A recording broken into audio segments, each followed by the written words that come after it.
Aku telah menetapkan syarat bagi mataku. Masakan aku memperhatikan anak dara? Karena bagian apakah yang ditentukan Allah dari atas? Milik pusaka apakah yang ditetapkan yang maha kuasa dari tempat yang tinggi?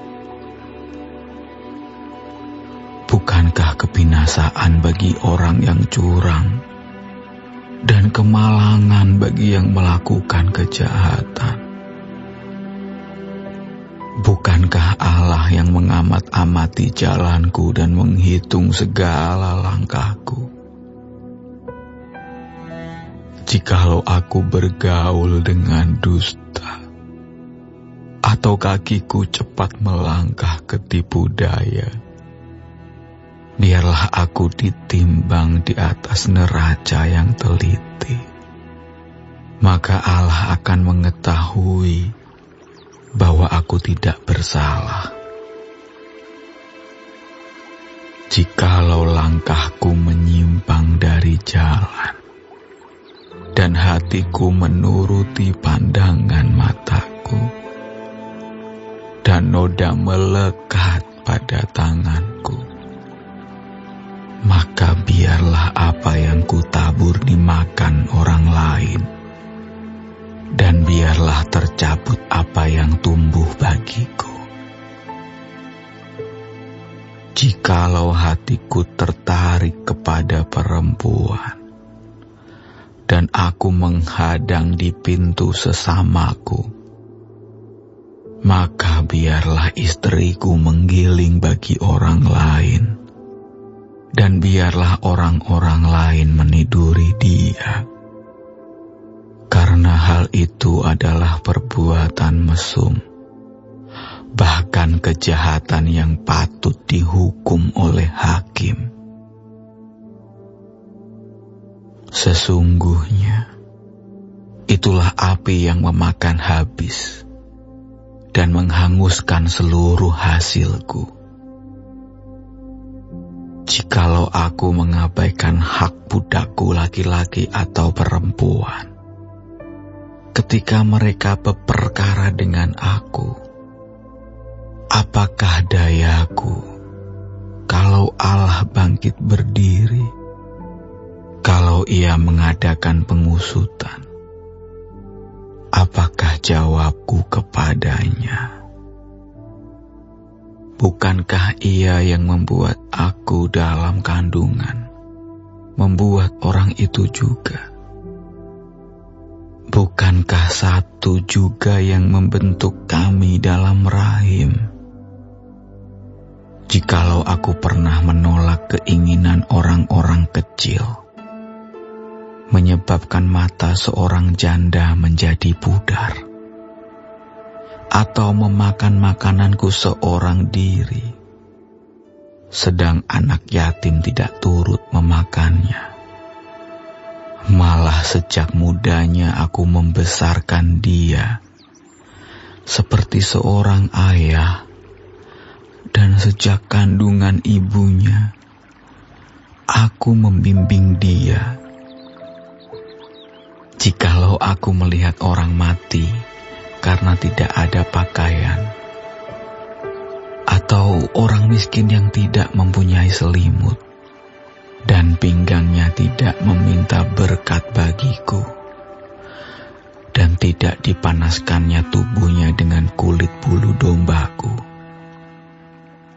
jikalau aku mengangkat tanganku melawan anak yatim, karena di pintu gerbang aku melihat ada yang membantu aku, maka biarlah tulang belikatku lepas dari bahuku, dan lenganku dipatahkan dari persendiannya. Karena celaka yang daripada Allah menakutkan aku, dan aku tidak berdaya terhadap keluhurannya. Jikalau aku menaruh kepercayaan kepada emas dan berkata kepada kencana, Engkaulah kepercayaanku. Jikalau aku bersuka cita, karena kekayaanku besar, dan karena tanganku memperoleh harta benda yang berlimpah-limpah.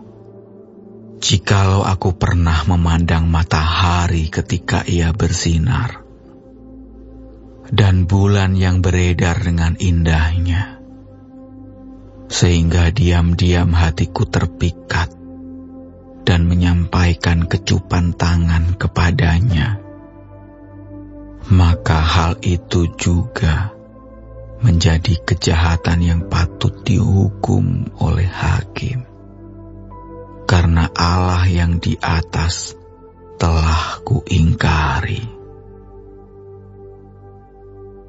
Apakah aku bersuka cita karena kecelakaan pembenciku, dan bersorak-sorai bila ia ditimpa malapetaka? Aku tak akan membiarkan mulutku berbuat dosa, menuntut nyawanya dengan mengucapkan sumpah serapah. Jikalau orang-orang di kemahku mengatakan, siapa yang tidak kenyang dengan lauknya? Malah orang asing pun tidak pernah bermalam di luar. Pintuku kubuka bagi musafir. Jikalau aku menutupi pelanggaranku seperti manusia, dengan menyembunyikan kesalahanku dalam hatiku, karena aku takuti khalayak ramai, dan penghinaan kaum keluarga mengagetkan aku, sehingga aku berdiam diri dan tidak keluar dari pintu.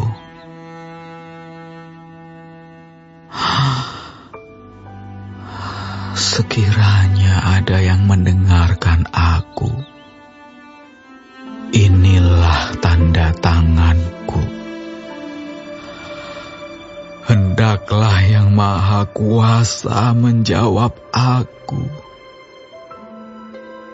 Sekiranya ada surat tuduhan yang ditulis lawanku, sungguh surat itu akan kupikul dan akan kupakai bagaikan mahkota. Setiap langkahku akan kuberitahukan kepadanya. Selaku pemuka, aku akan menghadap dia. Jikalau ladangku berteriak karena aku, dan alur bajaknya menangis bersama-sama, jikalau aku memakan habis hasilnya dengan tidak membayar dan menyusahkan pemilik-pemiliknya, maka biarlah bukan gandum yang tumbuh tetapi onak, dan bukan jelai tetapi lalang. Sekianlah kata-kata Ayub. Maka ketiga orang itu menghentikan sanggahan mereka terhadap Ayub, karena ia menganggap dirinya benar. Lalu marahlah Elihu bin Barakheel, orang Bus dari kaum Ram.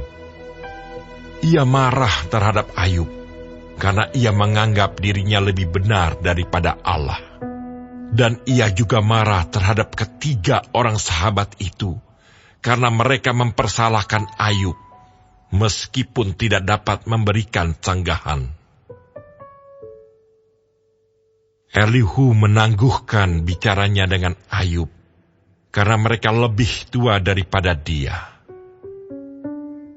Tetapi setelah dilihatnya bahwa mulut ketiga orang itu tidak lagi memberi sanggahan, maka marahlah ia.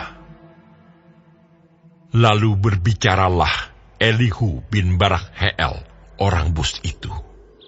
Aku masih muda, dan kamu sudah berumur tinggi. Oleh sebab itu aku malu dan takut mengemukakan pendapatku kepadamu. Pikirku, biarlah yang sudah lanjut usianya berbicara, dan yang sudah banyak jumlah tahunnya memaparkan hikmat. Tetapi roh yang di dalam manusia dan nafas yang maha kuasa, itulah yang memberi kepadanya pengertian. Bukan orang yang lanjut umurnya yang mempunyai hikmat, bukan orang yang sudah tua yang mengerti keadilan. Oleh sebab itu aku berkata, dengarkanlah aku pun akan mengemukakan pendapatku. Ketahuilah, aku telah menantikan kata-katamu. Aku telah memperhatikan pemikiranmu, hingga kamu menemukan kata-kata yang tepat. Kepadamulah kupusatkan perhatianku. Tetapi sesungguhnya, tiada seorang pun yang mengecam Ayub. Tiada seorang pun di antara kamu menyanggah perkataannya. Jangan berkata sekarang, kami sudah mendapatkan hikmat. Hanya Allah yang dapat mengalahkan dia, bukan manusia. Perkataannya tidak tertuju kepadaku, dan aku tidak akan menjawabnya dengan perkataanmu. Mereka bingung, mereka tidak dapat memberi sanggahan lagi, mereka tidak dapat berbicara lagi. Haruskah aku menunggu, karena mereka putus bicara, karena mereka berdiri di sana, dan tidak memberi sanggahan lagi? Aku pun hendak memberi sanggahan pada giliranku. Aku pun akan mengemukakan pendapatku. Karena aku tumpat dengan kata-kata, semangat yang ada dalam diriku mendesak aku. Sesungguhnya, batinku seperti anggur yang tidak mendapat jalan hawa, seperti kirbat baru yang akan meletup. Aku harus berbicara, supaya merasa lega. Aku harus membuka mulutku dan memberi sanggahan. Aku tidak akan memihak kepada siapapun dan tidak akan menyanjung-nyanjung siapapun. Karena aku tidak tahu menyanjung-nyanjung. Jika demikian, maka segera pembuatku akan mencabut nyawaku.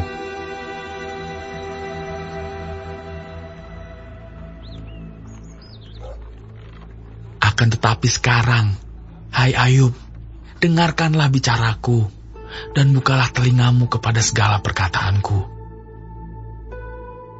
Ketahuilah, mulutku telah kubuka, lidahku di bawah langit-langitku berbicara.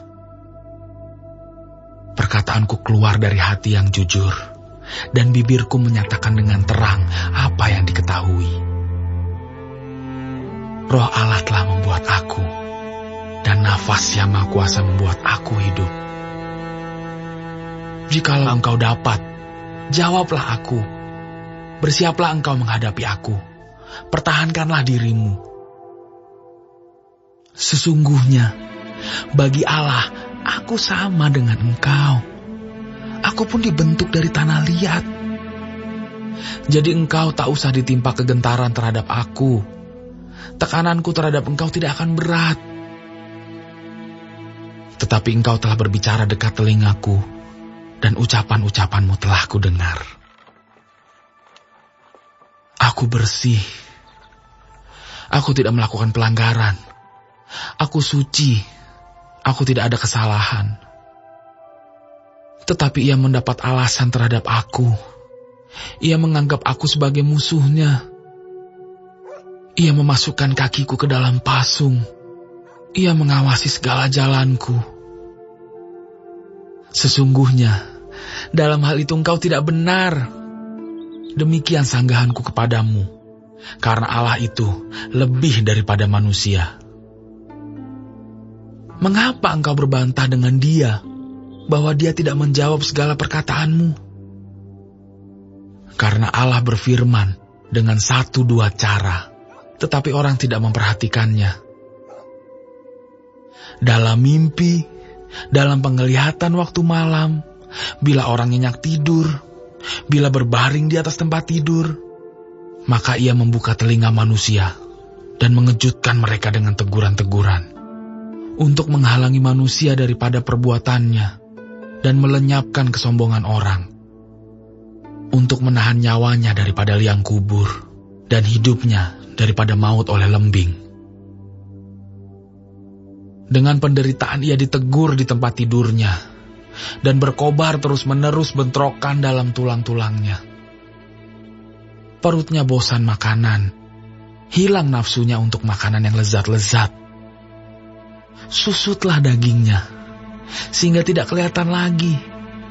Tulang-tulangnya yang mula-mula tidak tampak, menonjol keluar, sampai nyawanya menghampiri liang kubur, dan hidupnya mendekati mereka yang membawa maut. Jikalau di sampingnya ada malaikat, penengah, satu di antara 1000, untuk menyatakan jalan yang benar kepada manusia, maka ia akan mengasihaninya dengan berfirman, "Lepaskan dia, supaya jangan ia turun ke liang kubur. Uang tebusan telah kuperoleh." Tubuhnya mengalami kesegaran seorang pemuda. Ia seperti pada masa mudanya. Ia berdoa kepada Allah, dan Allah berkenan menerimanya. Ia akan memandang wajahnya dengan bersorak-sorai, dan Allah mengembalikan kebenaran kepada manusia. Ia akan bernyanyi di depan orang, "Aku telah berbuat dosa, dan yang telah lurus telah kubengkokkan, tetapi hal itu tidak dibalaskan kepadaku. Ia telah membebaskan nyawaku dari jalan liang kubur, dan hidupku akan melihat terang." Sesungguhnya, semuanya ini dilakukan Allah 2-3 kali terhadap manusia. Mengembalikan nyawanya dari liang kubur, sehingga ia diterangi oleh cahaya hidup. Perhatikanlah, hai Ayub, dengarkanlah aku, diamlah, akulah yang berbicara. Jikalau ada yang hendak kau katakan, jawablah aku. Berkatalah, karena aku rela membenarkan engkau. Jikalau tidak, hendaklah engkau mendengarkan aku. Diamlah, aku hendak mengajarkan hikmat kepadamu.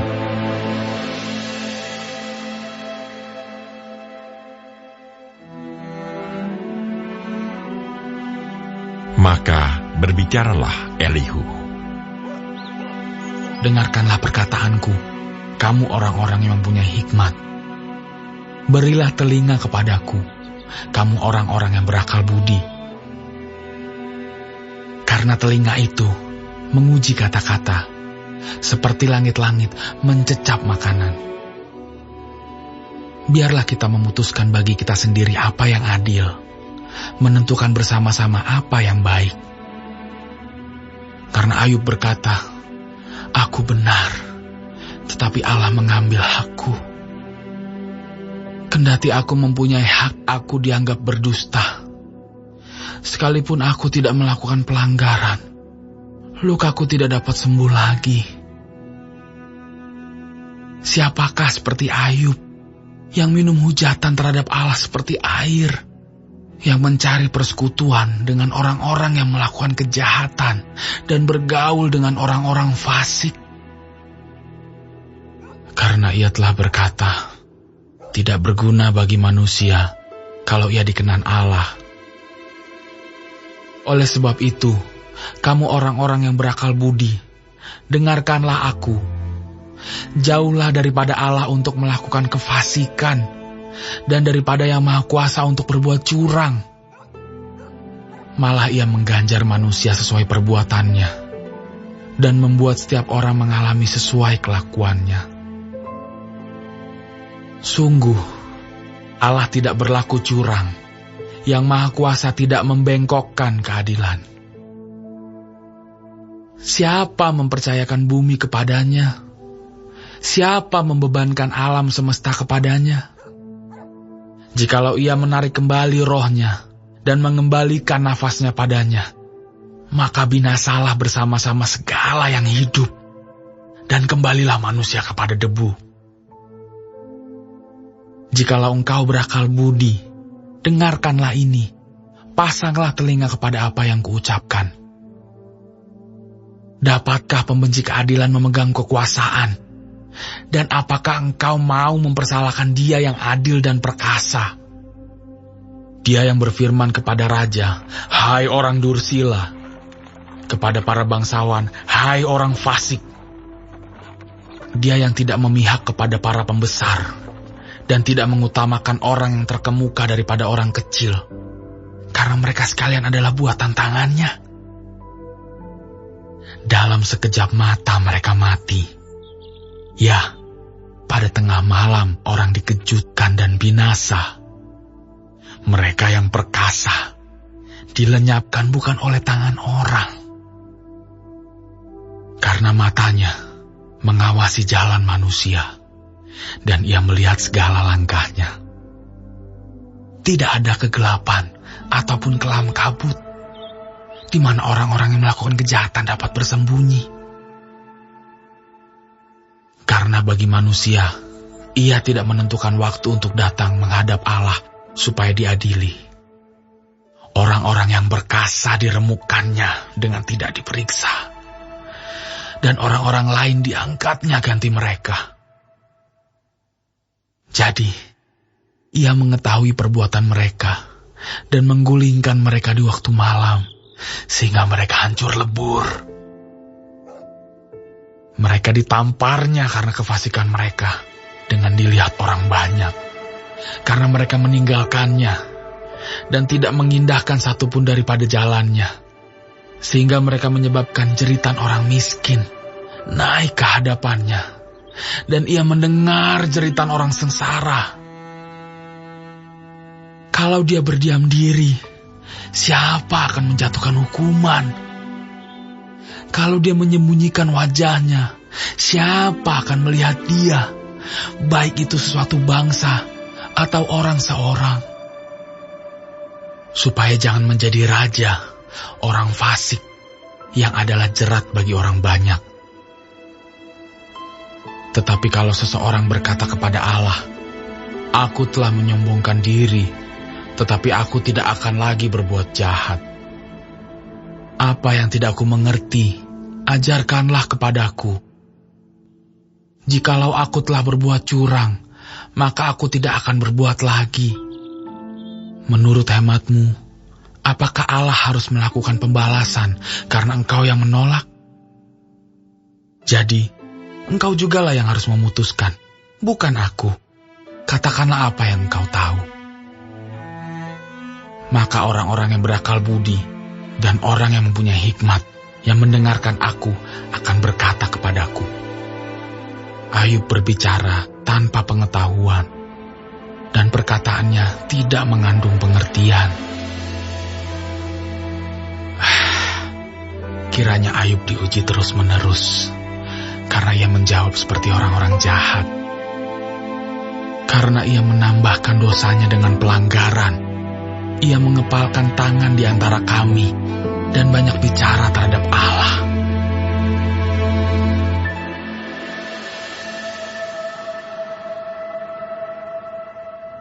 Maka berbicaralah Elihu.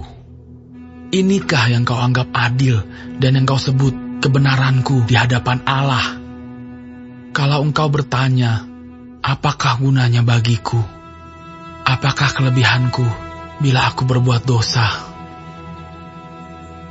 Akulah yang akan memberi jawab kepadamu dan kepada sahabat-sahabatmu bersama-sama dengan engkau. Arahkan pandanganmu ke langit dan lihatlah, perhatikanlah awan-awan yang lebih tinggi daripadamu. Jikalau engkau berbuat dosa, apa yang akan kau lakukan terhadap dia? Kalau pelanggaranmu banyak, apa yang kau buat terhadap dia? Jikalau engkau benar, apakah yang kau berikan kepada dia? Atau apakah yang diterimanya dari tanganmu? Hanya orang seperti engkau yang dirugikan oleh kefasikanmu, dan hanya anak manusia yang diuntungkan oleh kebenaranmu. Orang menjerit oleh karena banyaknya penindasan, berteriak minta tolong oleh karena kekerasan orang-orang yang berkuasa. Tetapi orang tidak bertanya, di mana Allah yang membuat aku dan yang memberi nyanyian pujian di waktu malam, yang memberi kita akal budi melebihi binatang di bumi dan hikmat melebihi burung di udara. Ketika itu orang menjerit, tetapi ia tidak menjawab oleh karena kecongkakan orang-orang jahat. Sungguh, teriakan yang kosong tidak didengar Allah dan tidak dihiraukan oleh Yang Maha Kuasa. Lebih-lebih lagi kalau engkau berkata bahwa engkau tidak melihat Dia, bahwa perkaramu sudah diadukan ke hadapannya, tetapi masih juga engkau menanti-nantikan Dia.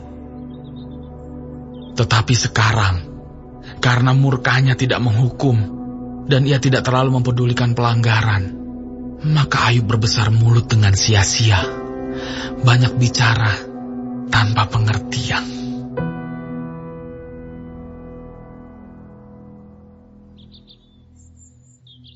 Berkatalah Elihu selanjutnya, bersabarlah sebentar, aku akan mengajar engkau, karena masih ada yang hendak kukatakan demi Allah.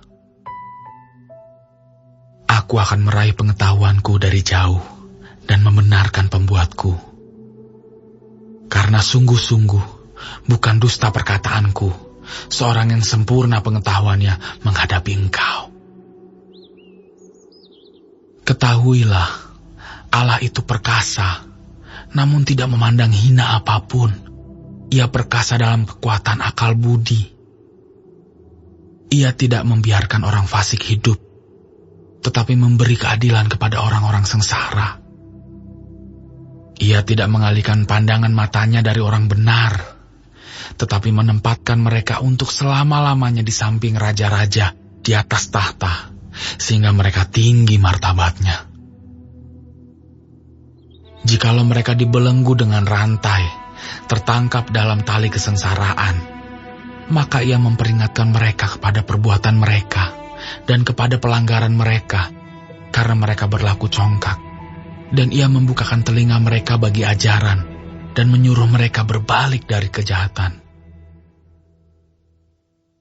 Jikalau mereka mendengar dan takluk, maka mereka hidup mujur sampai akhir hari-hari mereka dan senang sampai akhir tahun-tahun mereka. Tetapi, jikalau mereka tidak mendengar, maka mereka akan mati oleh lembing dan binasa dalam kebebalan. Orang-orang yang fasik hatinya menyimpan kemarahan. Mereka tidak berteriak minta tolong kalau mereka dibelenggunya.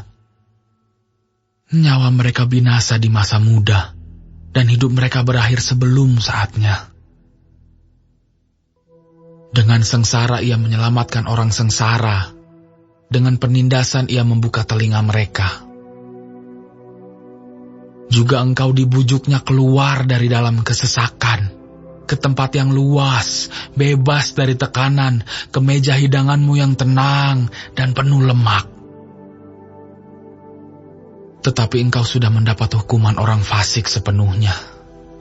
Engkau dicengkeram hukuman dan keadilan. Janganlah panas hati membujuk engkau berolok-olok. Janganlah besarnya tebusan menyesatkan engkau.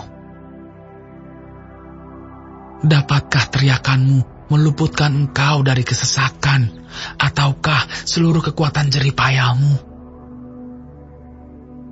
Janganlah merindukan malam hari, waktu bangsa-bangsa pergi dari tempatnya. Jagalah dirimu, janganlah berpaling kepada kejahatan, karena itulah sebabnya engkau dicobai oleh sengsara. Sesungguhnya Allah itu mulia di dalam kekuasaannya. Siapakah guru seperti Dia?